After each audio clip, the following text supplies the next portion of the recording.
بسم الله الرحمن الرحيم. بسم الله الرحمن الرحيم. الحمد لله رب العالمين الرحمن الرحيم. اهدنا الصراط المستقيم صراط الذين أنعمت عليهم غير المغضوب عليهم ولا الضالين.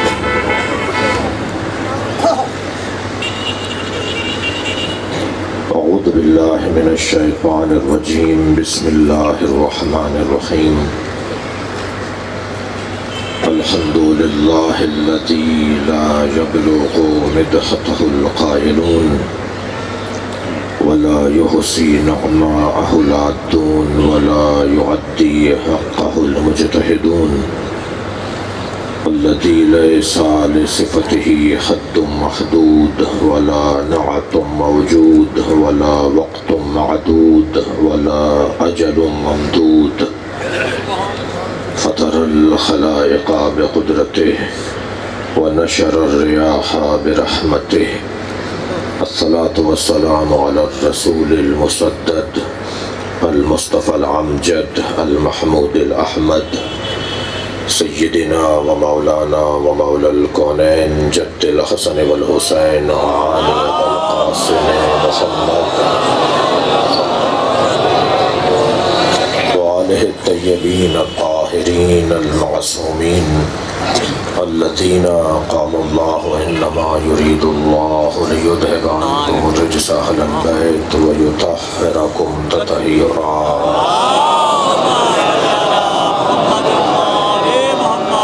ولعنة الله على أعدائهم أجمعين من يوم عداوتهم إلى قيام يوم الدين.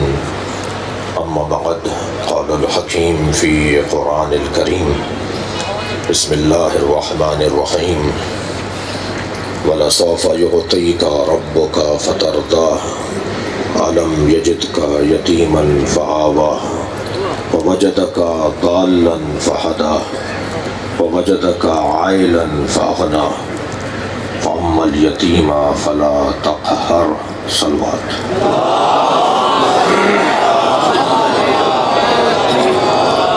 مرحومین منظورین سید آغا حسنین احمد علی شاہ اور سید مقبول حسین ابن احمد علی شاہ کے حصہ کے ثواب کے لیے سورہ فاتحہ تلاوت فرمائیں. بسم اللہ الرحمن الرحیم. الحمد للہ رب العالمین الرحمن الرحیم مالک یوم الدین اهدنا الصراط المستقيم صراط الذين أنعمت عليهم غير المغضوب عليهم. بسم الله الرحمن الرحيم. قل هو الله أحد لم يلد ولم يولد ولم يكن له كفوا أحد. بسم الله الرحمن الرحيم. قل هو الله أحد لم يلد ولم يولد ولم يكن له كفوا أحد. اللهم صل على محمد وعلى محمد. صلوات دیا کریں گے.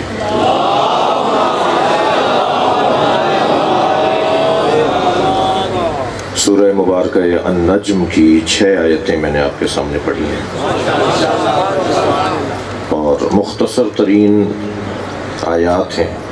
2 لفظوں پر مشتمل مکمل آیت ہے.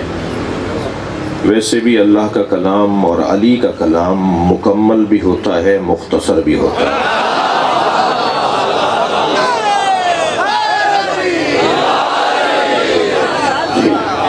قرآن مجید اللہ کا کلام اور نہج البلاغہ علی کا کلام. ایک خالق کا کلام ایک خالق کا کلام ہے، ایک مخلوق سے اونچا کلام. توجہ کرنا ہے، یہ میرا جملہ نہیں ہے، یہ نقن صاحب کا جملہ ہے. یہ علامہ قائد ملت جعفری علامہ مفتی جعفر حسین کا جملہ ہے. کہتے ہیں نہج البلاغہ کو پڑھنے کے بعد اندازہ یہ ہوتا ہے کہ یہ خالق کے کلام سے نیچے ہے اور مخلوق کے کلام سے بلند ہے. مختصر بھی مکمل بھی، ورنہ مکمل بات ہونے کے لیے بعض اوقات مفصل بات کرنا پڑتی ہے، لمبی بات کرنا پڑتی ہے. لیکن یہ جلوہ الہی ہے کہ بات مکمل بھی ہے اور بات مختصر بھی ہے۔ قرآن مجید کی آیات میں ہمیں بہت ایسا دیکھنے کو ملتا ہے کہ جو کام پورا سورہ مبارکہ بقرہ کرتا ہوا نظر آتا ہے۔ قرآن کا سب سے بڑا سورہ سورہ بقرہ 286 آیت ہے، اور قرآن کا سب سے چھوٹا سورہ سورہ کوثر 3 آیتیں، یعنی قرآن کی 6000 سے زیادہ آیات میں جو پیغام ہے، جو دم ہے، جو طاقت ہے، وہ کبھی کبھی 3 آیتوں میں نظر آتی ہے۔ یہ معجزہ ہے کلام الہی کا۔ اور عجیب بات نہیں ہے کہ جو 1,24,000 نبیوں کی محنتوں کی ضامن ہو وہ ایک بی بی ہو۔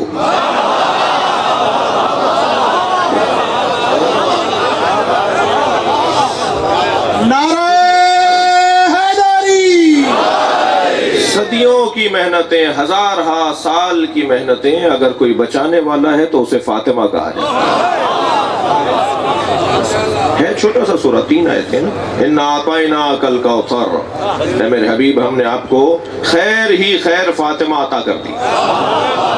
فَصَلِّ لِرَبِّكَ وَانْحَرْ، بس آپ اپنے رب کا شکریہ نماز کی صورت میں کریں۔ إِنَّ شَانِئَكَ هُوَ الْأَبْتَرُ، اور آپ کا دشمن ہی بے نام و نشان رہے گا۔ تو قرآن کی آیات بھی مختصر اور جامع، مختصر اور مکمل۔ اتنا بڑا قرآن ہے، اتنی ہزاروں آیتیں ہیں، مگر قرآن میں ایک جگہ اللہ ارشاد فرما رہا ہے انما اعظکم بواحدہ، میں تمہیں ایک ہی نصیحت کروں گا۔ 6000 آیات میں صرف ایک جگہ کہا ہے اس نے ایک نصیحت کروں گا، ان تقوموا للہ، جو کام کرو اللہ کی خاطر کرو۔ مثنا مل کر کرو، اجتماعی طور پر کرو، وفرادا، یا اکیلے رہ کے کرو۔ خبردار اکیلے جب ہو جاؤ تو یہ مت سمجھنا کہ اللہ تمہارے ساتھ نہیں ہے۔ جب تم اکیلے ہوتے ہو تب بھی تمہارے ساتھ اللہ ہے، جب مل کر کام کرتے ہو تب بھی اللہ تمہارے ساتھ ہے۔ مل کر کرو یا اکیلے رہ کے کرو، کام اللہ کی خاطر کرو۔ یہ مجلس اللہ کی خاطر ہونا چاہیے، یہ نماز اللہ کی خاطر، ہر کام قربتاً اللہ۔ کوئی کام ہمارا اللہ کی مرضی اور اللہ کی رضایت سے ہٹ کرنا ہو، یہ اللہ کہہ رہا ہے۔ میں ایک ہی نصیحت کر رہا ہوں، اپنے سارے کاموں پر اللہ کے ذکر کو غالب کر دو، اس کے علاوہ کوئی اور نصیحت نہیں ہے۔ ہمارے گھروں میں بڑی اچھی اچھی سینریاں لگی ہوئی ہیں، ڈرائنگ روموں میں، بیڈ روموں میں۔ ایک قرآن کی آیت کو خوش خطی سے لکھوا کر، اچھی سی سینری بنوا کر، اچھی سی فریم بنوا کر اسے اپنے گھر میں ایسی جگہ لگانے کی ضرورت ہے جہاں آتے جاتے اس پر نگاہ پڑے اور اس کو دیکھ دیکھ کر میرے رویے تبدیل ہو جائیں۔ اور وہ آیت ہے سورہ تکویر کی آیت ہے، 2 جملوں پر مشتمل آیت ہے، 2 لفظوں پر مشتمل ایک جملہ ہے، ایک آیت ہے۔ فَأَيْنَ تَذْهَبُونَ، کہاں جا رہے ہو؟ اللہ ہمیں آتے جاتے پوچھ رہا ہے کہاں جا رہے ہو؟ اگر جواب ہے دینے کے لیے تو جاؤ، ورنہ کہاں جا رہے ہو؟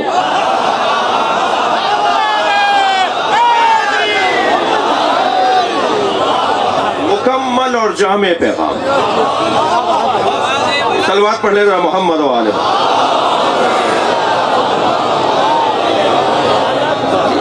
فَأَيْنَ تَذْهَبُونَ، کہاں جا رہے ہو؟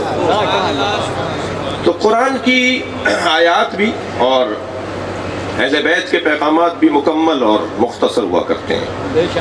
لمبی گفتگو مطلوب نہیں ہے، میری آج کی گفتگو بھی لمبی مطلوب نہیں ہے، مختصر سی گفتگو۔ دیکھیں آپ کہاں تک مجھے پڑھواتے ہیں، البتہ آپ پر چھوڑوں گا تو شاید 3-4 گھنٹے گزر جائیں گے۔ میں کوشش کروں گا کہ 1 گھنٹے سے زیادہ کا آپ کو زحمت نہ دوں۔ بات ابھی تمہیدی کر رہا ہوں، اور وہ یہ کہ قرآن کے مختصر ترین پیغامات میں عزیزان گرامی یہ 6 پیغامات ہیں جو میں نے ابھی آپ کے سامنے جن کی تلاوت کی ہے۔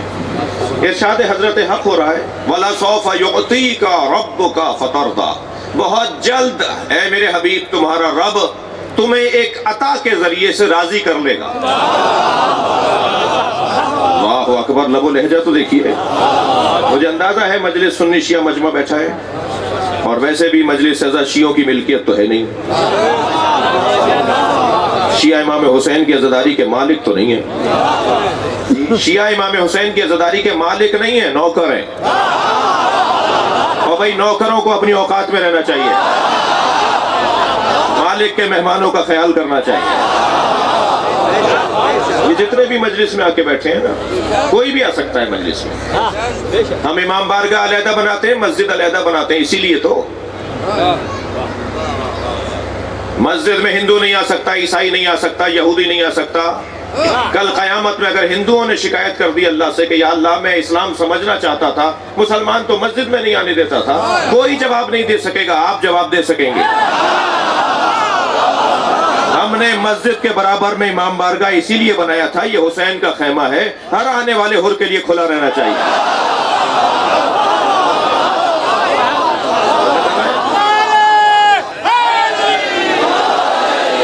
کوئی کسی پر پابندی نہیں ہے۔ مجھے حق نہیں پہنچتا کہ میں برابر والے سے پوچھو شیعہ ہو یا سنی ہو۔ اللہ نے یہ جو فرقے ہم نے بنائے ہوئے نا، یہ اللہ نے نہیں بنائے۔ یہ حنفی، مالکی، شافعی، دیوبندی، بریلوی، مثال جو مسلمانوں کے درمیان، یہ ہماری ضرورت تھی جو بنتے چلے گئے، اللہ نے نہیں بنائے۔ اللہ نے دو ہی مسلک بنائے ہیں، حسینیت اور یزیدیت، جسے قرآن میں شجرہ طیبہ اور شجرہ خبیثہ کے نام سے یاد کیا۔ اچھا، اگر اللہ تبرہ کرے تو قرآن ہے، میں کروں تو حرام ہے۔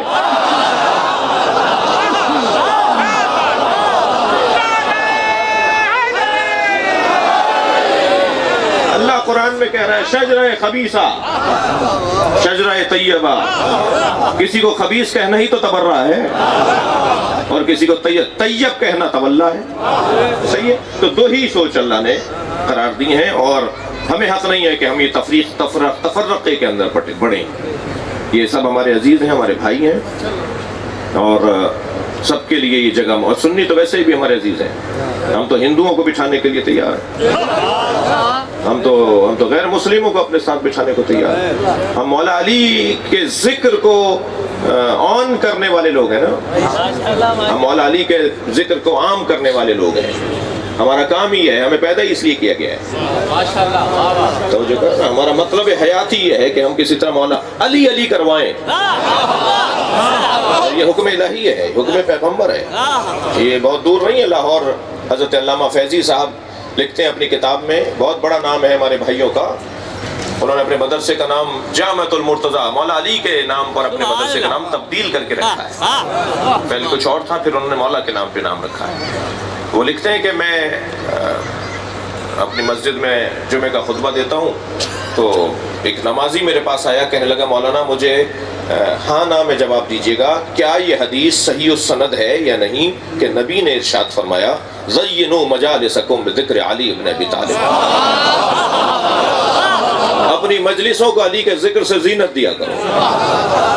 فیضی صاحب فرماتے ہیں میں نے فوراً کہا کہ ہاں یہ صحیح حدیث ہے، یہ سرکار نے فرمایا ہے، یہ حکم پیغمبر ہے کہ اپنی مجلسوں کو علی کے ذکر سے زینت دیا کرو۔ تو وہ نمازی کہنے لگا میں 20 سال سے آپ کا خطبہ جمعہ سن رہا ہوں، آپ تو علی کی بات نہیں کرتے۔ مولانا فرماتے ہیں اس نے مجھے ہلا ڈالا، میں کچھ دیر سوچ میں ڈوبتا چلا گیا کہ اس نے مجھے کیا کہہ دیا۔ اس کے بعد میں نے یہ عہد کر لیا، طے کر لیا کہ کوئی خطاب نہیں ہوگا جس میں علی کی بات نہ ہو۔ اور پھر پوری کتاب لکھی مولا کی شان میں، اور ابھی بھی ایک کتاب ان کی آئی ہے۔ میں تو وہ کراچی کے ایک جو سادہ لوہ ایک مسلمانوں کے سربراہ ہے نا، ان کا شکریہ ادا کرتا ہوں، جنہوں نے ابھی پچھلے دنوں ایک نعرہ لگایا کہ بے خطا بے گناہ فلانا فلانا۔ میں ان کا شکریہ ادا کرتا ہوں کہ انہوں نے یہ نعرہ لگا دیا، ہمارا مسئلہ حل کر دیا۔ جی وہ جب وہ جماعت اسلامی کے سربراہ نے کہا تھا نا کہ کربلا میں دونوں طرف صحابی تھے، میرے مولا حسین کی طرف بھی صحابی تھے، اور مارنے والے جو آئے تھے وہ بھی صحابی تھے، تو بڑا شور مچا تھا ان کی جماعت میں بھی اور پورے پاکستان میں۔ آپ کو یاد ہوگا ابھی 3-4 سال پہلے، 5 سال پہلے، تو میں ایسے ایک مجلس میں گیا تو ایک عزادار نے مجھے رستے میں روک کے کہا کہ ہمارے علماء جواب کیوں نہیں دے رہے، اتنی بڑی بات وہ کر گئے کہ دونوں طرف صحابی تھے، آپ لوگ جواب کیوں نہیں دیتے؟ میں نے کہا جی ابھی دیتا ہوں جا کے جواب۔ تو میں نے وہاں ممبر پہ جا کے کہا تھا کہ میں جناب منور حسن صاحب کا شکریہ ادا کروں گا کہ انہوں نے 1400 سال سے جو ہم کہتے آ رہے تھے وہ آج مان لیا۔ کسی میں جرت ہے تو یہ کہیں کہ جو حسین کی طرف صحابی تھے وہ باطل پر تھے۔ یہ تو ہم کہتے آ رہے ہیں نا، یہی تو روتے آ رہے ہیں، یہی تو پیٹتے آ رہے ہیں۔ اسی طرح ان صاحب نے جو کہا نا، یہ نعرہ لگایا، اس کے بعد 10 کتابیں اب تک آ چکی ہیں ان کے رد میں، ان کے رد میں 10 کتابیں آ چکی ہیں۔ ہمارے تمام مجتہدین نے یہ فتویٰ دیا ہوا ہے، یہ ان کا فیصلہ ہے، ہم اس کے پیروکار ہیں، اس فتوے پر عامل ہیں، عمل کنندہ ہیں، کہ شیخین کے بارے میں زبان کو بند رکھو، کوئی بات ان کے بارے میں نہیں کہو، اس لیے کہ مسلمانوں میں فساد پھیلے گا۔ ہمارے سارے مجتہدین کا حکم ہے کہ خبردار نامناسب جملہ شیخین کے بارے میں کہنا یہ شرعاً حرام ہے۔ اس کا ہرگز یہ بھی مطلب نہیں ہے کہ وہ ہمارے لیے آئیڈیل ہے۔ دونوں باتوں کو روشن کرنے کی ضرورت ہے۔ ہم ان کے بارے میں کوئی نامناسب جملہ نہیں کہیں گے، مگر یہ بھی مطلب نہیں ہے کہ وہ ہمارے لیے آئیڈیل ہے۔ ہمارے لیے آئیڈیل علی کی ذات ہے۔ ہم بعد از پیغمبر اگر کسی کو نمونہ عمل مانتے ہیں تو مولا علی کو مانتے ہیں۔ دوسروں کے بارے میں ہم بات نہیں کرنا چاہتے، کوئی بات نہیں کرنا چاہتے، کوئی گفتگو نہیں کرنا چاہتے۔ سمجھ ہے نا بات کی؟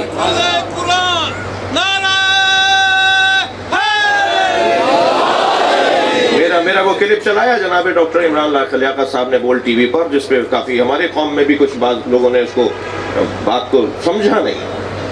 اگر میں یہ کہہ رہا ہوں کہ حضرت عائشہ کے بارے میں نامناسب جملہ کہنا شرعاً حرام ہے، تو یہ میں نے کب کہا ہے کہ وہ ہمارے لیے آئیڈیل ہیں؟ یہ کہاں کہا ہے ہم نے؟ یہ حرام اور حلال اور واجب اور یہ جو احکامات ہوتے ہیں، یہ کام ہے وہ مفتیان دین کا کہ وہ طے کر کے بتائیں کہ کیا کرنا ہے ہمیں کیا نہیں کرنا۔ جسے 1 سے لے کے 10 تک عربی میں گنتی نہیں آتی، وہ فتووں پہ تبصرہ نہیں کر سکتا۔ میرٹ کی بات ہے، قابلیت کی بات ہے، ایکسپرٹ کی رائے کی بات ہے۔ ہر شعبے میں ایکسپرٹ ہوتا ہے، دین کا بھی کوئی ایکسپرٹ ہے یا نہیں؟ جو دین کا ایکسپرٹ ہوگا وہی رائے دے گا، ایسا ہی ہے۔ تو اگر ہم کہہ رہے ہیں کہ ان کے بارے میں کوئی نامناسب جملہ کہنا صحیح نہیں ہے، تو اس کا یہ مطلب کیوں نکال دیا جائے کہ وہ آئیڈیل ہے ہمارے لیے؟ وہ ہمارے لیے آئیڈیل نہیں ہے۔ ہمارے لیے آئیڈیل بعد از پیغمبر اہل بیت کی ذات۔ عزیزان گرامی، اور یہ میرا نظریہ ہی نہیں ہے، یہ سارے سنیوں کا بھی ہے۔ بہت سے لوگ ہوتے ہیں مانتے ہیں، بولتے نہیں ہیں۔ مفتی صاحب نے کہا تھا نا اپنے مجمع میں کہ علی ولی اللہ جو شیعہ پڑھتے ہیں اذانوں میں، یہ صحیح پڑھتے ہیں۔ تو ایک صاحب کھڑے ہو گئے جو سنی تھے، کہنے لگے مفتی صاحب شیعوں کا تو یہ نماز ایسی ہے، روزہ ایسا ہے، فلاں فلاں فلاں، ایک لمبی لسٹ بتاتی۔ تو انہوں نے کہا مجھے اتنا بتاؤ، شیعہ جو کلمے میں پڑھتے ہیں، اذانوں میں پڑھتے ہیں علی ولی اللہ، علی اللہ کے ولی نہیں ہے؟ اپنے سارے مجمع اہل سنت بھائیوں کے سارے مجمع سے انہوں نے اقرار دیا علی اللہ کے ولی نہیں ہے۔ سب نے کہا ہاں علی اللہ کے ولی ہیں۔ کہنے لگے بس یہی فرق ہے، تم مانتے ہو بولتے نہیں ہو۔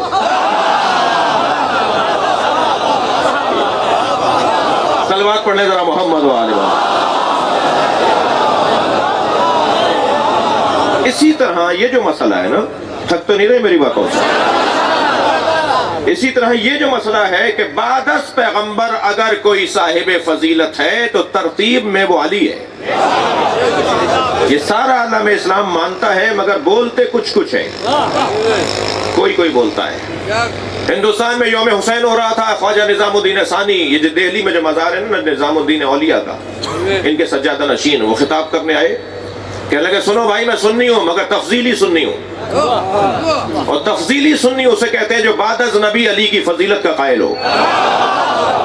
پھر اپنے مجمع کو سمجھانے کے لیے کہنے لگے سنو، ترتیبیں 2 طرح کی ہوتی ہیں، ایک ترتیب فضیلت ہوتی ہے، ایک ترتیب خلافت ہوتی ہے۔ علی ترتیب خلافت میں چوتھے ہیں مگر ترتیب فضیلت میں پہلے ہیں۔ اب یہ سنی عالم کا بیان ہے، میرے بھائی بڑے بزرگ عالم کا بیان ہے، انہوں نے کہا ترتیب فضیلت میں علی پہلے ہیں۔ تو مجمع میں سے ایک صاحب کھڑے ہو گئے، کہنے لگے مجھے ایک بات کا جواب چاہیے۔ فرمانے لگے کہو کیا کہنا چاہتے ہو؟ کہا مجھے یہ بتائیے جو ترتیب فضیلت میں پہلا ہو اسے ترتیب خلافت میں بھی تو پہلا ہونا چاہیے۔ تو الجھ کے کہنے لگے، الجھ کے جواب دینے لگے، کہنے لگے تمہیں 1,23,999 پیغمبروں کے بعد آنے والا پہلا سمجھ میں آتا ہے؟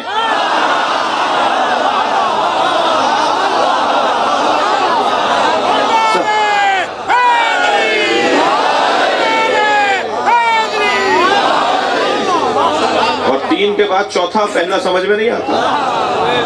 یہ بہرحال ایک ڈاکٹر طاہر القادری صاحب نے ابھی ایک بات کی ہے، ہم اس کے جواب کی تیاری کر چکے ہیں، بہت جلد انشاءاللہ سوشل میڈیا پہ اس کا جواب آئے گا۔ اور وہ جواب ہم سنی بھائیوں کو نہیں دیں گے، وہ جواب ہم ڈاکٹر طاہر القادری صاحب کو دیں گے، جو انہوں نے ابھی پچھلے دنوں کہا ہے کہ سیدہ کے ساتھ کوئی ظلم نہیں ہوا۔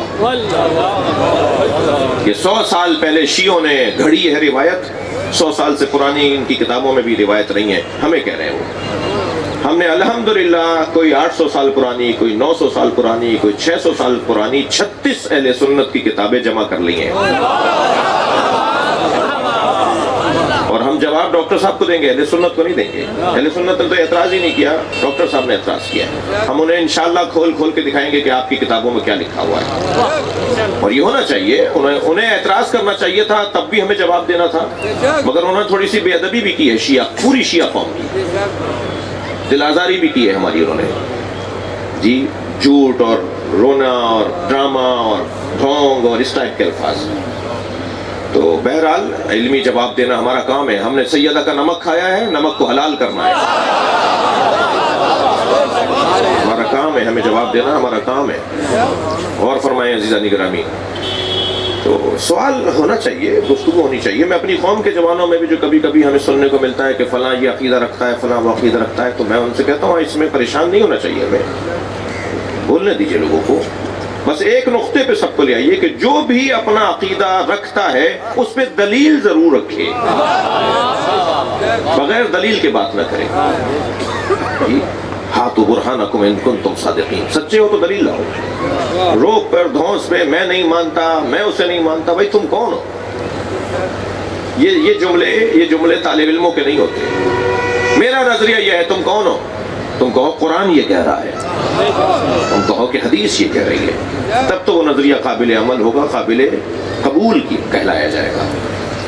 عزیزو، اللہ نے، توجہ چاہوں گا، اپنے حبیب سے یہ خطاب کیا، وَلَسَوْفَ يُعْطِيكَ رَبُّكَ، بہت جلد تمہارا رب تمہیں اپنی ایک عطا کے ذریعے سے فَتَرْضَى، راضی کرے گا۔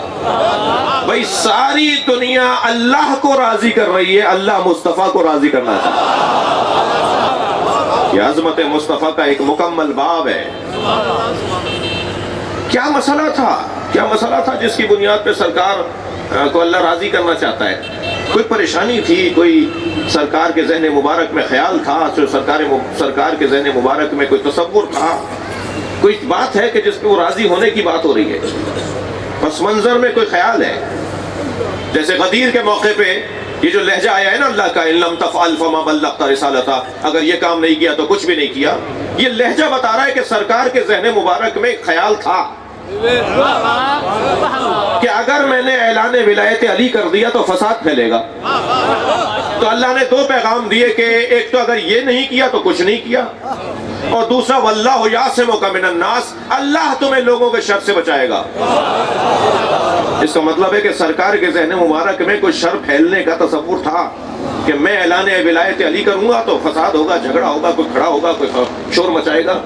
اچھا، مشاہدہ بھی تھا سرکار کا، یہ تو میں جب اپنا اعلان کر رہا تھا کہ جب 3 دن تک کھانا کھانے کے بعد یہ فساد پھیلاتے رہے، یہ تو پھر علی کا اعلان ہو رہا ہے۔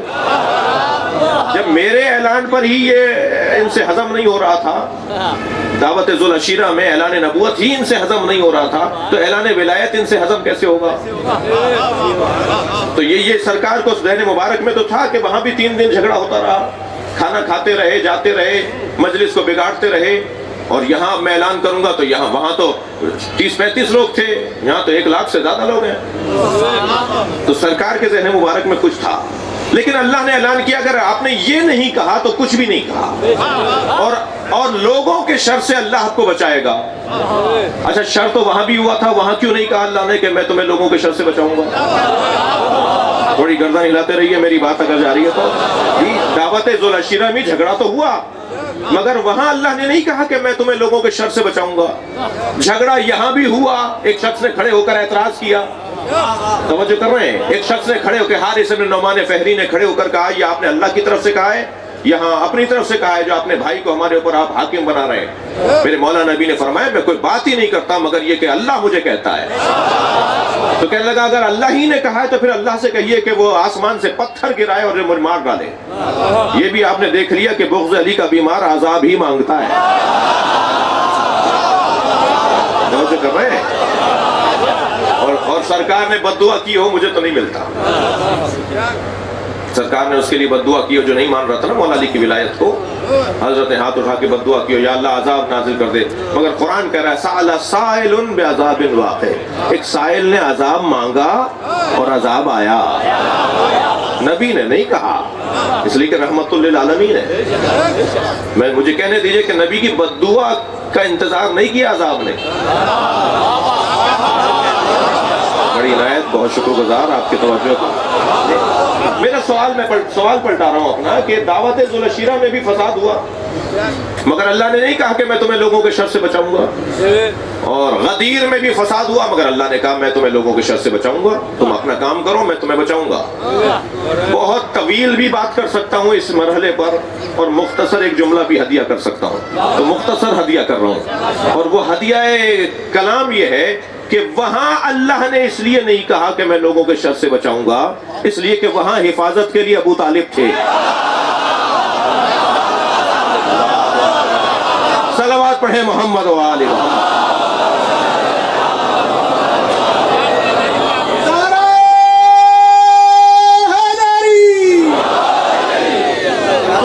تیسرے دن جب یہ کھانا کھا کے جانے لگا نا ابو لہب اور اس کے ساتھی, تو حضرت ابو طالب نے اس کا گریبان پکڑا اور زمین پہ پٹخا.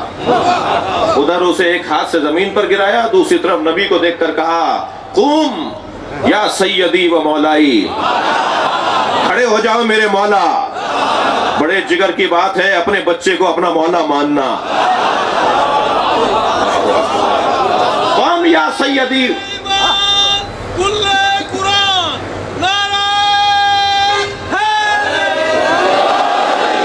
یا سیدی و مولائی وقول قل ما شئت, اے میرے سید اے میرے مولا کھڑے ہو جاؤ اور وہی بولو جو تم چاہتے ہو. اللہ اکبر. مجھے تعجب ہے مسلمانوں پر کہ حضرت ابو طالب کا کلمہ ڈھونڈ رہے ہیں, ابو طالب کا کلمہ ڈھونڈ رہے ہیں. جملہ کہوں, یہ ابو طالب کا کلمہ ڈھونڈ رہے ہیں, کلمہ ابو طالب کو ڈھونڈتا ہے. جب ابو طالب حمایت کریں گے تو اعلان توحید ہوگا. میں نے پوچھا ایسے ہی ایک بھائی سے کہ توحید کا سب سے پہلا اجتماع خانہ کعبہ میں ہوا؟ کہنے لگے نہیں. میں نے کہا کیوں نہیں ہوا؟ کہنے لگے وہاں بت تھے. میں نے کہا پھر کہاں ہوا؟ کہنے لگے ابو طالب کے گھر.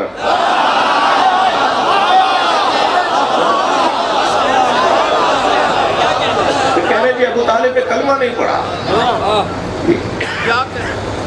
لے دے کر ایک حدیث محترم معظم کتاب صحیح بخاری میں ہے کہ سرکار نے حضرت ابو طالب کی رحلت سے کچھ پہلے فرمایا کہ چچا کلمہ پڑھ لیجئے, نہیں پڑھا. پھر کہا پڑھ لیجئے, نہیں پڑھا. پھر کئی مرتبہ کہتے رہے, آخر وہ نہیں پڑھا اور رحلت فرما گئے.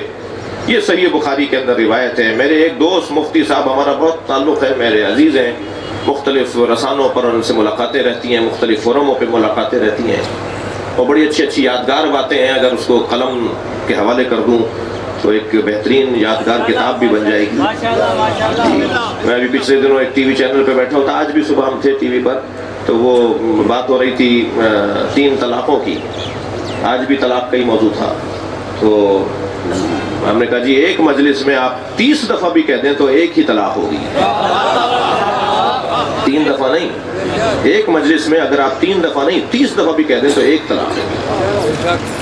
یہ گفتگو تھی, بہرحال ہم نے اپنا موقف دیا, انہوں نے اپنا موقف دیا. جب وقفہ آیا نا, جب بریک ہوا پروگرام, تو وہ مجھ سے کہنے لگے بات آپ کی صحیح ہے مگر میں ٹی وی پہ نہیں کہہ سکتا. میں نے کہا مفتی صاحب آپ ہم سے کہتے ہیں کہ ہم تقیہ کرتے ہیں, تقیہ تو آپ کر رہے ہیں. تو یہ ایسی داستانیں بڑی حسین ہیں جو ہیں, کہنے کی ہیں, غور فرمائیں گے. میں نے ان صاحب سے کہا, میں نے کہا مفتی صاحب, کہنے لگے جی آپ کا یہ عقیدہ کہ حضرت ابو طالب نہ صرف مومن تھے بلکہ مومنین کی لسٹ میں اس درجے پر فائز تھے کہ اگر یہ کہہ دیا جائے کہ مومنین کے مولا کے باپ تھے, تو یہ عقیدہ سالم عقیدہ ہے آپ کا, آپ صحیح کہتے ہیں, آپ کا عقیدہ ٹھیک ہے. کہ حضرت ابو طالب کے ایمان کا کسی سے مقایسہ نہیں کیا جا سکتا. دقت فرما رہے ہیں. مگر ہم کیا کریں کہ صحیح بخاری کی ایک بہت معتبر کتاب کی بہت معتبر حدیث ہے, اس میں حضرت نے لکھا ہوا ہے کہ حضرت نے کلمہ نہیں پڑھا. میں نے کہا مفتی صاحب ہمارے ہاں ایک قاعدہ ہے جو آپ کے ہاں بھی ہے. قاعدہ یہ ہے کہ اگر کوئی حدیث, توجہ ہے, اگر کوئی حدیث قرآن سے ٹکرا رہی ہو تو میرے معصوم امام نے ارشاد فرمایا فَضْرِبُوهُ عَلَى الْجِدَارِ, اسے دیوار پر مار دو. ہمارا کلام کبھی قرآن سے نہیں ٹکرائے گا, وہ ہماری حدیث ہی نہیں ہے. جو حدیث قرآن سے ٹکرائے, صریح قرآن کا حکم ہے, اس سے حدیث لڑ رہی آ کر. تو قرآن کو مانو, حدیث کو نہ مانو. میں نے کہا آپ کے ہاں یہ قاعدہ ہے؟ کہنے لگے جی ہمارے یہاں بھی قاعدہ ہے. قرآن سے اگر کوئی حدیث ٹکرائے گی ہم اسے نہیں مانیں گے, چاہے اس کی سند ٹھیک ہو, چاہے اس کا متن ٹھیک ہو, وہ حدیث ہی نہیں ہے. میں نے کہا مولانا اگر یہ حدیث مان لیں کہ ٹھیک بھی ہے جو آپ فرما رہے ہیں صحیح بخاری میں ہے, تو میں ایک آیت پڑھ دیتا ہوں, ذرا دیکھیے یہ قرآن کی آیت کا مقابلہ کر رہی ہے یا نہیں. کہنے لگے سنائیے مجھے قرآن کی آیت سنائیے. میں نے آیت سنائی سورہ مبارکہ انفال کی 74ویں آیت, جس میں پروردگار عالم ارشاد فرما رہا ہے والذین آووا ونصروا اولئک هم المؤمنون حقا لہم مغفرۃ ورزق کریم. جنہوں نے میرے نبی کو پناہ دی اور میرے نبی کی مدد کی وہی واقعی مومن ہیں.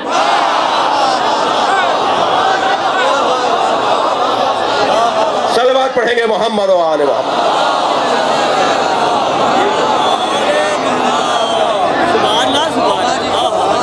قرآن پکار کر کہہ رہا ہے والذین آواؤ, جنہوں نے میرے نبی کو پناہ دی. لاؤ ڈھونڈ کے کس نے پناہ دی؟ بتاؤ جگر پہ ہاتھ رکھ کے کون اپنے بیٹے علی کو بستر پہ سلاتا تھا تاکہ مصطفیٰ بچ جائے؟ کبھی عقیل کو سلاتے تھے, کبھی طالب کو سلاتے تھے کہ کسی طرح میرا بچہ بچ جائے, میرا مصطفیٰ بچ جائے, میرے بچے مر جائیں. جگر کی بات ہے, حوصلے کی بات ہے. یہ جب میرے نبی نے کہا تھا نا علی میرے بستر پہ سو جاؤ, اور مولا نے بے ساختہ فرمایا کیا آپ کے بستر پہ میرے سونے سے آپ کی جان بچ جائے گی؟ تو سرکار نے فرمایا تھا ہاں میری جان بچ جائے گی. تو پہلا کام تو علی نے سجدہ شکر کیا تھا. ایک بزرگ عالم دین کا جملہ ہے علی نے سجدہ شکر اسی لیے کیا تھا جو مشق میں بچپن سے کر رہا ہو, اس مشق پر عمل کا مرحلہ آ گیا. یا اللہ تیرا شکر ہے تو میری خاطر میری وجہ سے میرے نبی کو بچا رہا ہے. لکھا ہے ایک بزرگ عالم دین نے کہ اگر 21 رمضان کو علی شہید نہ ہوتے نا تب بھی علی شہید تھے. جیسے حضرت اسماعیل ذبح نہیں ہوئے اور ذبیح اللہ کہلاتے ہیں, اس لیے کہ پیش تو ہو گئے نا اللہ کے سامنے, ایسے علی نے اپنی جان دے کر اپنے آپ کو شہادت کے درجے میں پہنچا دیا. وہ اور بات ہے کہ علی بھی زندہ ہیں, علی بھی حاضر ہیں, علی بھی موجود ہیں اور نبی بھی موجود ہے, اور اللہ کے تو کام بھی ویسے نرالے ہیں. غار میں نبی کے ساتھ حضرت موجود تھے. مکڑی نے جالا تن کر بتایا نہیں ہے, کبوتری نے انڈے دے کر گھونسلہ بنا کے رستے میں بتایا نہیں ہے. یہ پیروں کے نشان دیکھتے دیکھتے غار کے دہانے پر پہنچے, پیروں کے نشان بتا رہے ہیں کہ اندر ہیں, مکڑی کا جالا بتا رہا ہے نہیں ہے, کبوتری کے انڈے بتا رہے ہیں, گھونسلہ بتا رہا ہے نہیں ہے. غار میں نبی ہے, اللہ انتظام کر رہا ہے نہیں ہے. بستر پر نبی نہیں ہے, علی کو لٹا کر اللہ انتظام کر رہا ہے. بھائی ہم تقیہ کریں تو جائز, اس لیے کہ خود اللہ تقیہ کر رہا ہے. اللہ کے کام دیکھے آپ نے, اللہ کے کام ہی نہیں ڈالے. اب مجھے تسلی دیجئے, تھکے تو نہیں ہیں؟ وَلَا سَوْفَ يُؤْتِيكَ رَبُّكَ فَتَرْضَىٰ, اے میرے حبیب بہت جلد تمہارا رب تمہیں ایک عطا کے ذریعے سے راضی کرے گا. میں پھر سوال دہرا رہا ہوں, وہ کون سی اللہ کی عطا ہے جس پہ نبی راضی ہوں گے؟ اللہ اکبر, وہ کون سی عطا ہے؟ ایک لفظ عطا ہوتا ہے عین سے, ایک الف سے ہوتا ہے ایتا. جی ایتا اور عطا میں فرق ہے, دونوں قرآن میں آئے ہیں. ایتا ذل قربا، ایتا الف سے عین سے عطا، دونوں میں فرق یہ ہے، آپ نے مثلا گھر بنوانے کے لیے مزدوروں کو ہائر کیا، مزدور کی تنخواہ آپ نے 1000 روپے طے کی، 4 مزدور کام کر رہے تھے صبح سے شام تک، آپ نے دہاڑی انہیں 1000 روپے دی، مگر ان میں سے ایک مزدور کو آپ نے سارے دن دیکھا کہ یہ محنت بھی کر رہا تھا مگر اس کا شوق دوسروں سے بہتر تھا، اس کی جو لگن تھی کام میں، اس کی جو محنت تھی وہ بہتر تھی، تو آپ نے 1000 روپے دینے کے بعد ایک جوڑا بھی اسے دیا، وہ اس 1000 پر اتراتا نہیں پھرے گا، وہ اس 1000 پر فخر نہیں کرے گا، وہ مزدور اس 1000 کے اوپر جا جا کے بتائے گا نہیں کہ مجھے 1000 روپے دیے، یہ تو محنت ہے، لیکن جگہ جگہ جا کے بتائے گا مجھے جوڑا بھی دیا ہے۔ عزیزان گرامی، اللہ نے اپنے حبیب کو جو دیا ہے اس میں عطا علیحدہ ہے اور ایتا علیحدہ ہے، جو سرکار کی محنتوں کے بدلے میں دیا ہے وہ ہے اجرت، اور جو سرکار کے شوق کی بنیاد پر دیا ہے اسے کہتے ہیں فاطمہ۔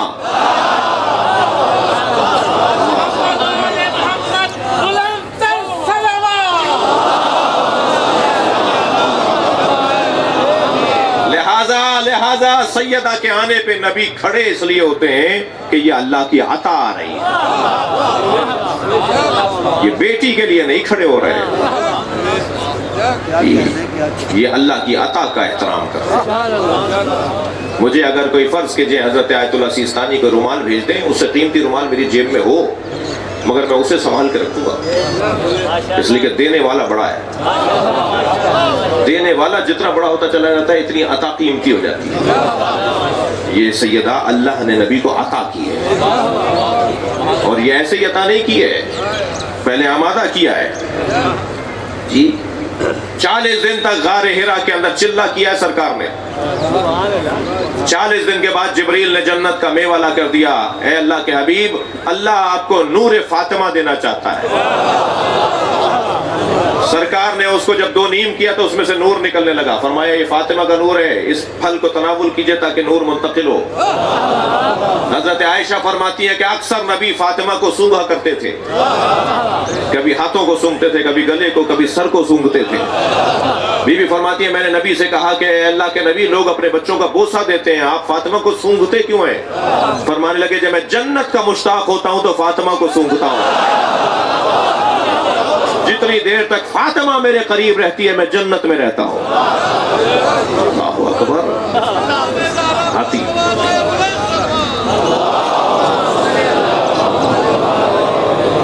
آتی ہیں سیدہ تو سرکار کھڑے ہو جاتے ہیں، ہاتھوں کا بوسہ لیتے ہیں، اپنی جگہ پر بٹھاتے ہیں، خاص احترام کرتے ہیں سیدہ کا، اس لیے کہ عطائے پروردگار ہے، وَلَسَوْفَ يُعْطِيكَ رَبُّكَ فَتَرْضَىٰ، بہت جلد تمہارا رب تمہیں ایک عطا کے ذریعے سے راضی کرے گا۔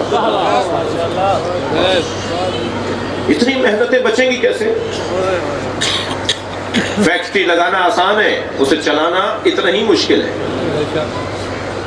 فلاں مہنگی گاڑی خریدنا آسان ہے، شاید مشکل ہو تو اتنا ہی مشکل اس کو بچانا اور چلانا ہے۔ توجہ ہے نا؟ قائد اعظم پاکستان بنا کے چلے گئے، وہ ہوتے تو ان سے ہم پوچھتے کہ چلانے والوں سے پوچھئے کہ کتنا مشکل ہے، بنانا مشکل ہے تو چلانا بھی تو مشکل ہے نا۔ 1,24,000 نبیوں کی محنتیں بچیں گی کیسے؟ یہی ذہن مبارک کے پیغمبر میں آ رہا تھا، یہ بچیں گی کیسے؟ اللہ نے کہا گھبراؤ نہیں، ایک فاطمہ سے بچاؤں گا، قیامت تک فاطمہ کے نام پہ اللہ کا دین بچے گا۔ اللہ اکبر۔ سنی بھائی بیٹھے ہوئے ہیں، علماء کرام اہل سنت کے تشریف فرما ہیں، مفتی شام زئی صاحب اہل سنت دیوبندی مسلک کے مفتی جو کراچی میں مارے گئے، انہوں نے عقیدہ ظہور مہدی کتاب لکھی ہے جو تک 30 مرتبہ چھپ چکی ہے، امام زمانہ پر کتاب لکھی ہے، امام مہدی پر کتاب لکھی ہے، اور مفتی جناب محمد ہاشم صاحب جو مولانا مفتی ہمارے جو رویت ہلال کمیٹی کے چیئرمین ہیں، منیب الرحمان صاحب کے مدرسے کے مفتی ہیں، وہ انسائیکلوپیڈیا لکھ رہے ہیں امام مہدی پر۔ ان کا کہنا ہے کہ میں کم سے کم 50 جلد کتاب وہ لکھوں گا، لاؤں گا نکال کر، کہ جو اہل سنت نے امام مہدی پر لکھی ہیں۔ اب تک 3 ان کی کتابیں آ چکی ہیں. اس وقت وہ دوروں پر ہیں, مختلف ممالک کا سفر کر رہے ہیں تاکہ امام مہدی پر اہل سنت کا جو کام ہے وہ سامنے لے کر آئیں. ہم تو چاہتے ہیں کہ اس موضوع پہ کام ہو. جتنا اہل بیت کے قریب ہوگے نا اتنا اتحاد بڑھے گا. اہل بیت کا ذکر ہمیں توڑتا نہیں ہے, جوڑتا ہے. ایسا ہی ہے نا. تو اس میں لکھا ہے مفتی صاحب نے, مفتی شاملی صاحب نے پہلے 3 4 صفحے کے اوپر کہ یہ مسلم نظریہ ہے کہ امام مہدی اولاد فاطمہ ہے. یعنی عالمی سطح پر, کائنات کی سطح پر جس کا انتظار ہو رہا ہے وہ جناب زہرا کا بیٹا ہے. تو یہ اللہ یہی تو کہنا چاہ رہا ہے کہ میں ساری محنتوں کو بچاؤں گا. بھئی سرکار کے بعد, ذرا جگر پہ ہاتھ رکھ کے دوست سنیں گے, سرکار کے بعد 2 طرح کے مدرسے بنے نا. ایک مدرسہ اہل بیت, ایک مدرسہ صحابہ. اگر یہ کہتا ہے کوئی کہ صاحب یہ 2 نہیں تھے 1 تھے تو یہ غلط کہتا ہے. یہ حقیقت سے ہٹ کر بات کر رہا ہے. باقاعدہ جنگیں ہوئی ہیں, باقاعدہ لڑائیاں ہوئی ہیں, 2 طرح کی سوچ سامنے آئی ہے. جی 2 طرح کی سوچ سامنے آئی, 2 طرح کے خیالات سامنے آئے, 2 طرح کے نظریے سامنے آئے. وہ نظریہ جو صحابہ کا مدرسہ ہے اس میں چھٹا یزید ہے اور اس فہرست میں حسین کا نام ہی نہیں ہے. جا کر دکھائیں اپنے کسی بزرگ کو, جا کر وہ کتابیں, اور موٹا سا سوال کریں میرے بھائی جا کر کسی بھی اپنے عالم دین سے کہ کیا ہمارے ہاں خلیفہ, چھٹا خلیفہ یزید ہے؟ وہ ہاں کہہ کے کہیں گے اس کا مطلب یہ ہے. آپ کہیں جی مطلب کی بات بعد میں کیجیے گا, ہاں نام بتائیے کتابوں میں چھٹا خلیفہ لسٹ میں یزید کا نام ہے. پھر پوچھئے کہ کیا حسین کا نام ہے؟ تو وہ جو سسٹم ہے جس کے تحت یہ مدرسہ بنا اس میں یہ حال ہے. یہ جو سسٹم ہے, یہ جو مدرسہ ہے جس میں پہلے مولا علی ہے اور 12ویں امام مہدی ہیں, یہ 2 طرح کے مدرسے بن گئے نا. 2 طرح کے خیالات پوری دنیا میں. ہم سنی شیعہ ہم ساتھ رہتے ہیں اور 2 طرح کے خیالات کے ساتھ رہتے ہیں. شیعہ میں بھی اختلاف ہے, سنی میں بھی اختلاف ہے. اختلاف بری بات نہیں ہے, لڑنا برا ہے, جھگڑا برا ہے, اختلاف برا نہیں ہے. اختلاف نہ ہو تو یہ وکیل حضرات کیس پہ کیس کیوں لیں؟ اختلاف نہ ہو تو یونیورسٹیاں کیسے چلیں؟ اختلاف نہ ہو تو میڈیکل کی تعلیم میں ترقی کیسے ہو؟ آج میڈیکل جو اس مرحلے پر آ کر پہنچی ہے یہ اختلاف رائے پر تو پہنچی ہے. ہماری کتابیں, ہمارے ہاں اگر اختلاف فتویٰ موجود ہے تو یہ تو حسن ہے. بات وہ بھی صحیح ہے, بات وہ بھی صحیح ہے. ایک وکیل یہ دلیل دیتا ہے, یہ بھی صحیح کہہ رہا ہوتا ہے. اس کے رد میں دلیل دے رہا ہوتا ہے, وہ بھی صحیح کہہ رہا ہوتا ہے. دونوں غلط نہیں ہوتے. توجہ ہے. تحقیقی باب میں کیسے بتاؤں اپنے بچوں کو کہ فتووں کا اختلاف جو ہے اسے سمجھنے کی ضرورت ہے. یہ ایسا ہی اختلاف ہے جیسے ڈاکٹروں میں اختلاف ہے, جیسے وکیلوں میں اختلاف ہے, جیسے انجینئروں میں اختلاف ہے. کوئی ایک فیلڈ بتائیے جس میں متخصصوں میں, ماہرین میں اختلاف نہ ہوتا ہو. ایک ہی کتاب پڑھ کر آتے ہیں اور اسی کتاب سے پڑھ کر یہ مطلب نکالتے ہیں, وہ مطلب نکالتے ہیں. اور جہاں فتووں میں اختلاف ہے, توجہ چاہوں گا, وہ مسئلے ہیں جو قرآن اور حدیث میں اشاروں میں آئے ہیں, صراحت سے نہیں آئے. مثلا اگر معصوم حدیث کے اندر اسٹاک ایکسچینج کا کوئی مسئلہ بتا دیتے تو وہ فصاحت کے خلاف ہو جاتا. آپ وہ بات کر رہے ہیں جو یہ بات سمجھ نہیں رہے تھے. مثلا بینکنگ کے مسائل اگر ائمہ بتا دیتے اپنی زبان مبارک پر تو اس وقت میں ان کا بولنا فصاحت کے خلاف ہو جاتا. بینک تھے ہی نہیں. مثلا جہازوں میں سفر کرنے سے متعلق اگر ائمہ کچھ فرما دیتے تو اس وقت فصاحت کے خلاف ہو جاتا. تو ائمہ نے وہ سارے مسئلے بتائے ہیں مگر اشاروں میں بتائے. میرے معصوم امام فرماتے ہیں قیامت تک کوئی مسئلہ آنے والا ہے ہی نہیں مگر یہ کہ ہم نے انہیں بیان کر دیا ہے. مگر ان بیان شدہ مسئلوں کو سمجھنے کی قابلیت کو اجتہاد کہا جاتا ہے. یہ بیبی ٹیسٹ ٹیوب کا مسئلہ کیسے حل کریں گے؟ یا تو مان لیجئے شیعت نہیں چل رہی آج جدید زمانے کے ساتھ, ہاتھ اٹھا لیجئے, ہینڈز اپ ہو جائیے کہ شیعت نہیں چلے گی بھی جدید زمانے کے ساتھ. یہ جدید زمانہ ہے, شیعت ہاتھ اٹھا رہی ہے, ہم نہیں چل سکتے. اور اگر ساتھ چلنا ہے تو پھر ائمہ نے جو بیان کیا ہے وہ اشاروں میں بیان کیا ہے, اور اشاروں میں سمجھنے کے لیے قابلیت چاہیے. بس وہ جو قابلیت ایجاد ہوتی ہے اسی کو اجتہاد کہا جاتا ہے. کسی مجتہد میں یہ اختلاف ہی نہیں ہے کہ صبح کی 2 رکعت نماز ہے یا 3 رکعت نماز ہے, اس لیے کہ صراحت کے ساتھ ائمہ نے بیان کر دیا. خانہ کعبہ کے 7 چکر ہیں یا 8 چکر ہیں، کوئی اختلاف ہی نہیں ہے، اس لیے کہ صراحت کے ساتھ بیان ہو گیا۔ جہاں صراحت سے بیان نہیں ہوا وہاں اشاروں میں بیان ہوا ہے، تو اشاروں کو سمجھنے کی صلاحیت کو اجتہاد کہا ہے۔ میں انتہائی مؤدبانہ، معروضانہ، عارضانہ گزارش کروں گا کہ جب ہمارے ہاں اس طرح کی بات ہوتی ہے تو وہ بات جو ہے وہ خلاف عقل ہوتی ہے۔ آپ بند گلی میں کھڑے ہو جائیں گے اگر نہیں مانیں گے، آپ کے پاس چارہ ہی نہیں ہے اس کے علاوہ، آپ کا چارہ ہی نہیں ہے، آپ کو مجبوراً ماننا پڑے گا ایکسپرٹ کی رائے کو۔ ہر شعبے کا ایکسپرٹ ہوتا ہے، دین کا کوئی ایکسپرٹ نہیں ہے، بس اگر ایکسپرٹ ہے تو اس کی بات کو مان لینا ہی تقلید ہے۔ تقلید کے بغیر چارہ نہیں ہے، یا عالم کی کروں یا جاہل کی کروں، کرنا تو مجھے پڑے گی، یا میں عالم کی کروں یا جاہل کی کروں یا خود مجتہد ہو جاؤں، کوئی زبردستی بھی نہیں ہے۔ کسی نے کوئی زبردستی کہا ہے کہ تقلید کرو، مجتہد ہو جاؤ، لیکن میں چونکہ نہیں ہو سکتا لہٰذا مجھے ایکسپرٹ کی رائے پہ عمل کرنا پڑے گا، اور ایکسپرٹ کی رائے پر سب سے پہلے جس نے نظریہ دیا ہے اسے ابو طالب کہا جاتا ہے۔ یہ ممکن ہی نہیں ہے کوئی حضرت ابو طالب کا اور اہل بیت کا ماننے والا اور وہ ایکسپرٹس کو نہ مانتا ہو، ماہرین کو نہ مانتا ہو۔ تھکے نہیں ہے نا؟ یہ سلسلہ جاری ہے، میری بات بھی پڑھیں گے بھائی، بلندر صلوات۔